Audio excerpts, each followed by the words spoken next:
Now what I'm going to do is I'm going to go ahead and put this tom onto the assembly right here. And this is too tight, so this I'm going to loosen up.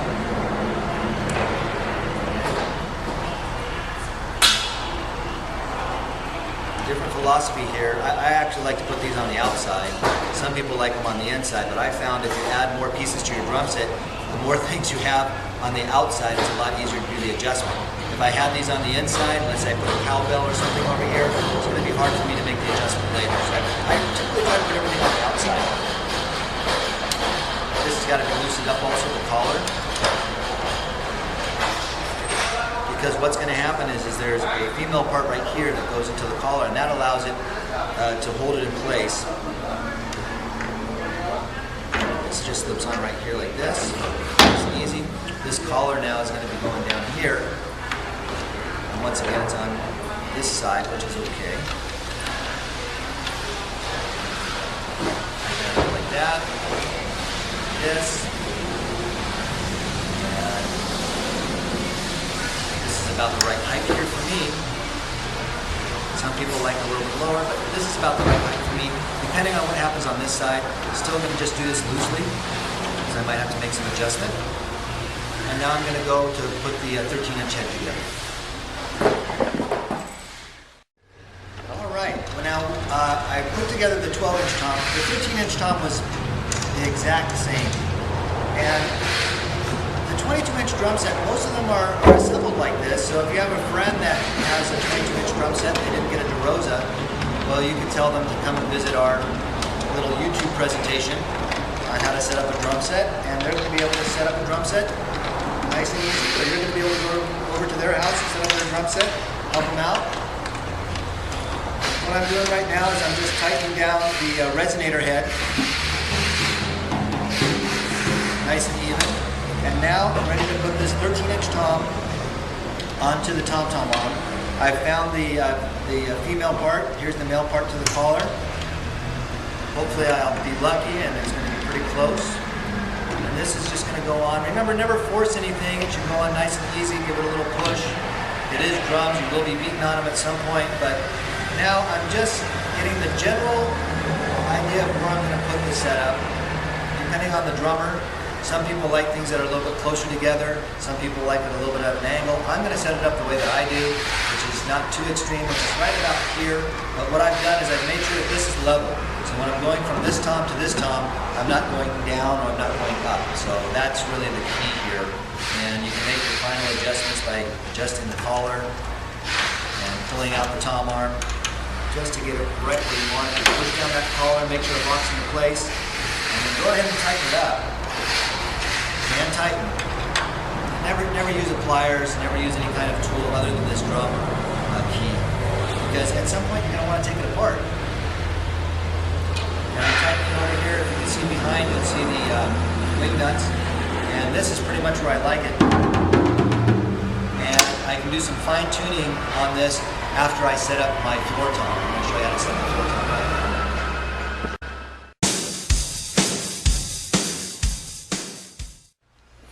This is the floor tom, 16-inch floor tom that comes with this set, and you're going to find 3 legs that go on the floor tom.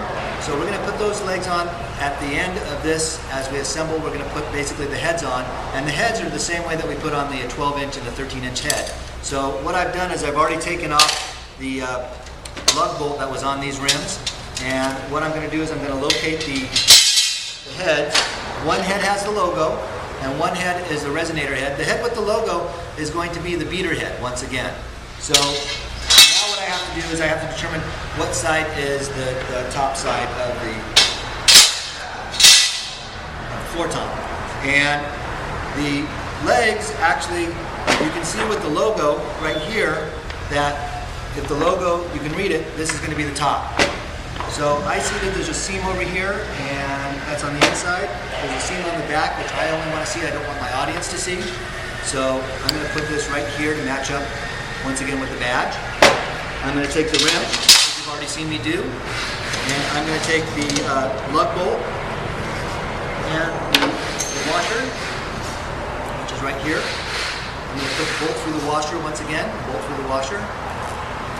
and I'm going to put it right into the rim hole and onto the lug assembly, and I'm going to repeat this all the way through. I'll be right back. Great, well now what I've done is I've set up the whole floor tom. I put on the beater head, I put on the resonator head, now I have to put on the legs. I found the 3 legs before I started, and you can see right over here that the leg has this kind of embossed area where you're going to put this into the hole, the leg assembly. And I know for myself I have about 2 fingers, so I'm going to go about 2 fingers off of this part right here, and I'm going to tighten that all the way up by hand. And I'm going to make sure that this leg is on the outside. That's going to give me better stability. Once again, I'm going to go 2 fingers, which is right here. You'll see this part over here where it's machined. 2 fingers.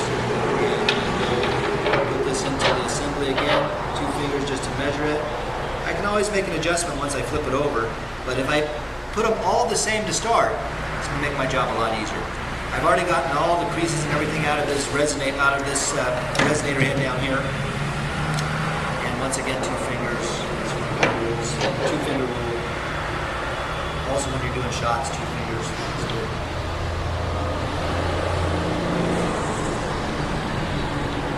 Rock and roll or history for you. Now, tighten it up. All tightened by hand. Don't over tighten it. Flip it over. Put the logo going this way, and this is ready to go. This is going to be terrific. And I've already kind of tuned this up, by the way.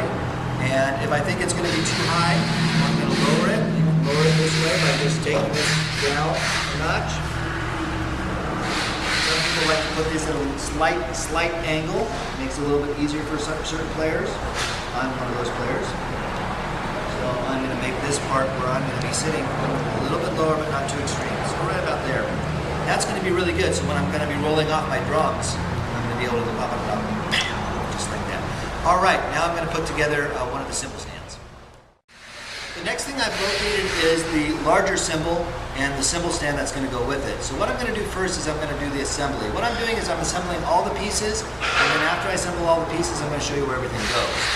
It's a really big set. It will take you some time. You're probably about 20 minutes into this, and you're almost done. We're just about ready to start playing the set. I've got this cymbal here. This is a crash ride cymbal. So either you're going to use it as a crash or you can use it as a ride. The cymbal stand is a simple cymbal stand with a very slight boom and a double brace. And what I did was I loosened up the wing nut. I brought this all the way down to where I want it to go, which is going to be right about here. And now what I need to do is I need to bring up the cymbal stand. Depending on where I'm going to put it, if I'm going to put it as a ride cymbal or if I'm going to put it as a crash, that's going to determine the height. I'm actually going to be probably putting this up as a crash cymbal, so the height's going to be above the set, which is going to be right about here. And I want to make sure that the stem is all the way in here, so I don't want to go too high. And this also has a collar. Most good sets have collars these days, and that allows it so it doesn't travel. So once again, I'm going to tighten this. Sometimes this little wing nut will be in the way. There we go. And that's just riding right over there. This is tightened up. And now I'm going to open this up, and it's going to be, once again, a crash cymbal, so it's going to be a very slight angle. And we have another wing nut here. That's what's great about drum sets. Drum sets have a lot of wing nuts. And there's 2 pieces of felt and 1 washer. So what you're going to do is you're going to take this assembly off. You're going to take this washer off, which is right here. This is the washer, and this is the felt. So you've got this one. I've left this felt down here on the bottom. So what I'm going to do is I'm going to take my cymbal, and I'm going to put this right on here. Now there's different philosophies for cymbals. Some people like to have the cymbal a little bit loose. You can't have it too loose, otherwise when you hit it, it's going to fly off. Some people like to have it a little bit tighter. You're going to put the washer back onto the cymbal. You're going to put the, that's the felt washer there. You're going to put the metal washer on top of the felt washer, and then the wing nut's going to tighten it up. Once again, different philosophies on how to do the cymbals. There's some great websites on cymbals and how to, what cymbals are great. This is a beginning cymbal here. After a few months, it's a new cymbal set. It's going to be really great and get a little bit of a different sound. I like my cymbals slightly loose, so I'm going to just tighten it down here, and that's going to give me a little bit more dynamic on the cymbal. And once again, I'm going to be using using this as a crash cymbal, so I don't have to have a really great response, but I gotta have something so I can really hear it pop out. That's the crash cymbal.